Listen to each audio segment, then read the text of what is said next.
Welcome back to Houston Life. If you've ever scrolled through social media and suddenly felt inspired to get in the kitchen, chances are you've seen our next guest. Yeah, culinary creator Maxine Sharf built a massive following sharing easy, feel-good recipes alongside her mom. And now you can find these moments in her debut cookbook titled Maxi's Kitchen. She joins us now with her mom. And ladies, welcome to the show. It's so nice to meet you both. We're so excited to be here. Thank you for having us. Can we just stop really fast because you are not mother and daughter. You've got a sister. Everybody's like, did you bring your sister with us? And I'm like, how old does that make me look? Better to me. Your backgrounds are fascinating, and I want to know more about growing up together in the kitchen. But Maxine, I want to ask you about what happened in 2022, because after 10 years of working in the tech world, you were laid off, totally blindsided. Am I fair to assume this is perhaps one of the best things that ever happened to you? 100%. It was such a blessing in disguise, but I woke up to an email actually letting me know that I was laid off from my corporate job. They're cutthroat like that in tech. It was just an email. And obviously was really upset that day. I think I cried most of the day. But then I felt this little internal pull of like, oh, maybe this is my chance to chase my dream and see if I can make it doing Maxi's Kitchen full time. So I woke up the next day and I filmed 3 recipe videos, and I feel like I've basically been running as fast as I can ever since. I have to ask though, because 10 years, you know, the influencing was kind of just getting off the ground. How did you kind of know which way you wanted to go? Was food always your dream? Yeah, so I always loved food. I was actually kind of an overweight kid and just could not stop eating. My mom was such a great cook. And I don't know, when I was younger, I feel like I never thought that I would have a career in food. I actually used to want to be like a talk show host, or like I actually interned at a news station once and I was interested in like broadcast journalism. But then I feel like now looking back, the dots really align, and it's always been such a big passion of mine. But I just feel like I never really knew that I could have a career in food. And so this is like a perfect culmination of everything. Well, and Anne, we were chatting before the segment. Your family, it's like you're all incredible overachievers. Oh my gosh. Your background is fascinating too. Korean, Chinese, Romanian, Russian, Polish. What does that look like on a plate and in the kitchen? I mean, because it sounds like you have so many different influences. Oh, definitely. That's Korean, you know, jjigae. It's matzo ball soup on, you know, Passover. It's all of that. Dumplings. Yeah, like, dumplings, there were so many pot stickers. There were always so many different flavors when I was growing up, and even beyond our cultures, we love to cook like Mediterranean. Our Italian's amazing because my mom is like such an extrovert and she makes friends everywhere we go. And she goes to Italy a lot, so she's got some really wonderful friends in Italy, and one of them owns a delicatessen that specializes in this lasagna, and she got her friend to teach her how to make it. Yeah, so that's like a lot of our Italian is inspired by the true, it's a great authentic recipe. Italian. And you know, you're mentioning all of these traditions, Italian and even Jewish and Korean. These are all such family-oriented things in the kitchen and over, you know, these dishes that bring families together. And is that really kind of how you wanted to pass along some of these traditions and the recipes? Yeah, definitely. But she tells a story about all her friends dropped her in 7th grade. Yeah. And so we decided that we would just cook. I was cooking dinner every night. So I'm like, well, why don't you just do it with me and I'll teach you the recipes. And that's kind of when she started really having a love for cooking. Wait, your friends dropped you? Like they unfriended you know how it is in middle school. Like Middle school is middle so school. tough. These middle schools girls are whole year are brutal. Well, look who's laughing now, middle school. I hope y'all are watching Maxine right here. I'm actually, we got back together and like they were my bridesmaids at my wedding and I love them. But no, but it was a really painful year in middle school where like I basically had no friends, and she was like, okay, well, if you're gonna be home, then every time I cook, let's do it together.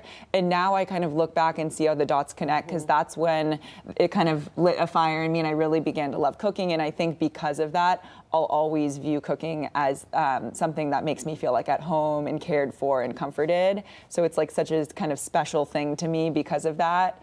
And she's obviously, you know, was my best friend that year, and it always has been and still is. What a beautiful story. Now, so much has happened since you were laid off in 2022. I know you and your husband split your time between LA and New York with your dog Kimchi, appropriately named Kimchi. Last night you had a book signing in Highland Village at Williams-Sonoma, and for you to go places and be recognized and have fans, that's kind of a new thing for you, right? Yeah, no, I'm so honored, and like we've met so many amazing people. We've been to 10 cities on the book tour. And, you know, when I was looking at the schedule, I was like, oh, is this going to be exhausting? But it's actually been so energizing and such an honor to meet people in person. And every single, you know, every single person tells us a different recipe that's made it into their rotation. And so it's really fun just to kind of see the impact of our work. And we should mention, by the way, these recipes, these are described as easy go-to recipes to make again and again. That is in the title of the book. Why was that so important? Because a lot of people might see a recipe from a different country or a different part of the world and feel a little intimidated. Yeah, I mean, my whole thing is what I've come to realize that is a lot of people view cooking as stressful, and some even see it as a chore next to like doing the laundry. And I think when you have your go-to recipes, that's when it becomes much more relaxing and easy. So the book is really about finding the recipes that you're going to make again and again, because once you have those down, you can really start to enjoy the process more. Okay, Maxine and Ann, we're going to take a quick commercial break. We still have a lot to get into. Don't go away. Houston Life will be right back. Welcome back. We have been chatting with culinary creator and now author Maxine Sharf and her mom Ann. Her debut cookbook, Maxi's Kitchen, is out now. Last night you shared it with Houston at a book signing at Williams-Sonoma in Highland Village. With mom right by your side, meeting fans right and left. We were just chatting during the break about how beautiful the cover of your book is. And how did this photo end up as the front cover? Yeah, so it actually, this was not the cover we were going to go with. It was going to be a completely different cover. We had it set in stone for like 3 months. And this one was actually our favorite. And I really wanted this to be the cover, but at first the publisher wasn't open to it. And so I did something that I've never done before. I was in my bathroom one morning and we were about to reveal the cover and open up the pre-orders, and I called on my ancestors, which sounds like kind of cheesy. Which ancestors? Yeah. The Chinese, the Polish? I was thinking about all of them. Like anybody who can help, everybody. Her Everybody who can grandmother, help. my dad who died of And I was like, I basically just wanted the book to, I cared so much that it was going to be a success, and I was like, ancestors, if they're out loud, if there's anything you can do to help me, please, like, I need you now. And then 20 minutes later, my editor calls me and she's like, Maxine, we feel really funny calling this late in the process, but we've had a change of heart and we think we should evaluate the red flower cover. I just got chills. I did too. Ancestors. I feel it because it was such crazy timing because we had the cover completely set in stone. They had already sent me printouts to do the cover reveal. Wow. And then it was like a last minute change, but I feel so glad that this is the cover because it feels very right. Thank you so much. Okay, I want to know about your husband, and does he have any favorite recipes that he asked you to make over and over and over out of the book? My husband's the best. He's my biggest supporter. And sometimes I feel like there wouldn't be a Maxi's Kitchen without him because I always say he believed in me before I believed in myself. But yes, he loves, there's like this miso carbonara udon. He's such a carbonara guy.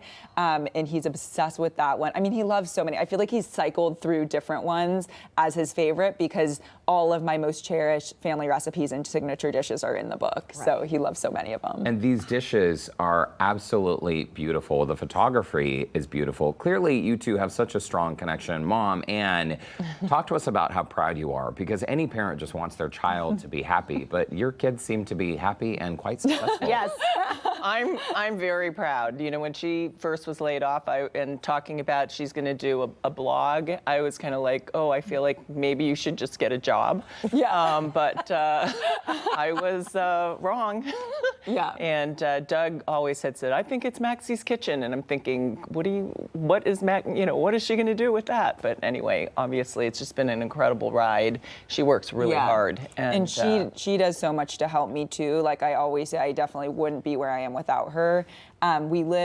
She lives in Northern California and I'm in Southern California, so it's about an hour flight between us. But usually about once a month, she'll come for 3 days and we'll film 9 recipes in 3 days. Wow. And sometimes like one of those doesn't work out, so I'd say we probably average 8 for 9 because I only share the ones that we're really confident in. It doesn't work out like it doesn't taste like good. it's a fail. Like it's a fail. Like it doesn't taste good enough for me. No, it tastes good enough for me, but not good enough for her. Because I'm like And I'll be like, it's good. Well, because it's like if I'm putting my name on something, I have a very high bar for what I share, and I care so much that the food turns out and people love the food, and I'm a huge foodie myself. So oftentimes she thinks it's good enough, and then I'm like, nope, we need to do it again. Like it's not good enough for me. And we do. We'll tweak it, and then we'll get it perfect. And there's been some that that they're gone. They just. But some of them were just like, forget it.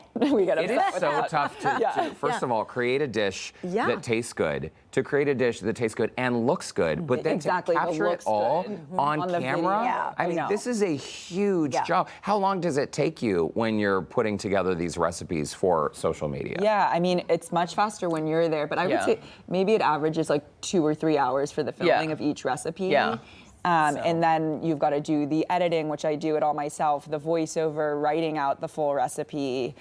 So it takes a lot of time per post. And when I first started going full time after I got laid off, I was doing posting 6 recipe videos per week and filming 8 per week because I had to have some buffer there for the ones that didn't work out. So I've worked really hard. Yeah. Does your husband film you? And I can't even get my husband to take a good photo of me, much less a video that I would post to millions of followers. No, she does it all. I do it all. When I first started out, actually, and I didn't have tripods, I'd be like, I need a filming assist, and he'd come over and hold the camera. But now I have tripods, so it's really a one-man show, unless mom's there. And she edits everything. I mean, she's amazing. I wouldn't be able to do it. And you get better as you go, though. Like, when I look back at my first videos, they were like horrible compared to what they are now. So I always tell people, you just need to start somewhere and you'll get better as you go. It's quite a hustle, and clearly there's a ton of work that you both have put into this.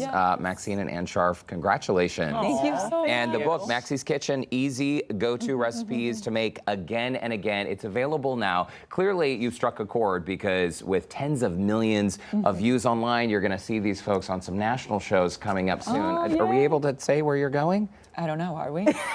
She's going to the Today Show, people. So keep an eye out. I hope we don't jinx it, but tune in and wish me luck. On 14th. Thank you so much. And she was second on the New York Times bestseller list. Oh, it is a New York Times bestseller. It's so wonderful. We are so proud of you guys. both. So much fun. Come back and see us anytime. We want to, yes. Anytime. Yeah. We loved having you here. All Also, right. to connect with Maxine and Ann and get your copy of the cookbook, we have linked everything you need to know on our website, HoustonLife.tv. Just look for that scene on Houston Life section. And we'll be right